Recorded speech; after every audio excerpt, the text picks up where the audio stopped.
The harder you try to pull someone toward you, the faster you push them away. You are sitting across the table at a nice restaurant, feeling the pressure to perform.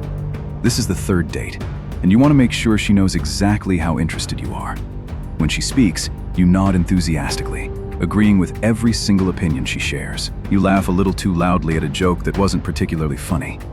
You fill every silence with questions, terrified that a quiet moment means she is losing interest. When she mentions a movie she wants to see, you immediately pull out your phone and offer to buy tickets for tomorrow. You think you are being attentive, generous, and clear about your intentions. But across the table, her body language subtly shifts.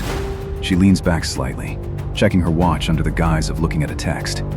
Her answers become shorter, polite but entirely stripped of energy. You sense the connection slipping, so you double down, throwing out compliments like free candy. "You look amazing tonight, really," you say, leaning in too far. She offers a tight smile and says, "Thanks, you too."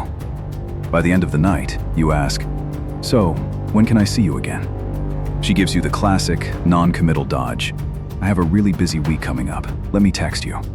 You go home feeling exhausted, replaying the evening and wondering what you did wrong. You feel like you did everything right. You were nice, you paid, you showed clear interest. But that is exactly the problem. You gave her absolute certainty without requiring any investment. You broadcasted so much neediness that your attention lost all of its value. When you hand out your approval like it is completely free, it feels cheap. The truth is, attraction doesn't grow in an environment of total predictability and desperation. It grows in the space between certainty and doubt. When you understand how to wield cognitive dissonance, you completely flip the dynamic of attraction. Cognitive dissonance occurs when the human brain is forced to hold two opposing truths at the same time, creating a tension it desperately wants to resolve. If you are entirely agreeable and overly eager, there is no tension. Her brain puts you in the safe but boring box. But if you deliberately introduce subtle contradictions into how she sees you, her brain cannot file you away so easily. You create an open loop of unresolved tension that eats at her until she can figure you out. That tension, the mix of feeling both desired and slightly uncertain, is pure emotional energy. It is the invisible magnet that pulls her toward you because her mind keeps spinning, asking, "Does he actually like me or not?" Fast forward to a new third date. Sitting at that exact same restaurant, you are fully present, locking eyes with her and making her feel completely seen as she talks about her day.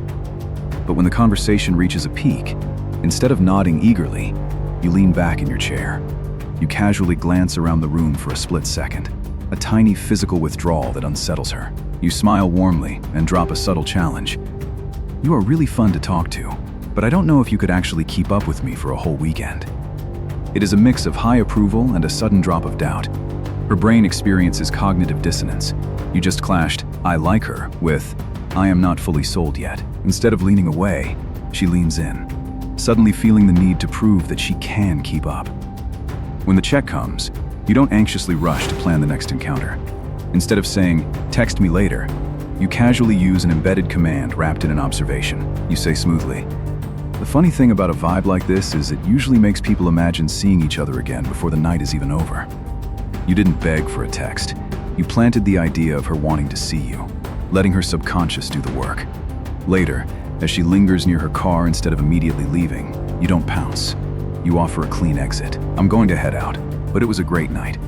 She stays put and says, "Yeah, I really didn't want to leave just yet." You smile and hold up a mirror.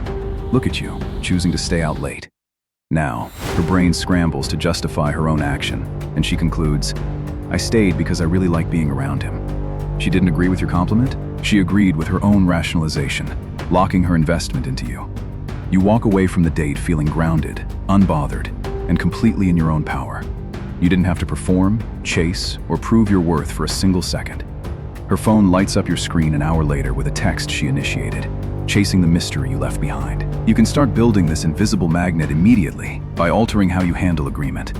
On your next date or deep conversation, stop yourself from automatically agreeing with her third point. Listen closely, maintain eye contact, but calmly state a differing perspective without being aggressive. Deliver it warmly. "I see why you'd think that, but I actually see it completely differently." This simple contrast breaks the pattern of the eager people pleaser she is used to. It introduces just enough friction to show that your approval must be earned, sparking her curiosity and keeping the loop wide open.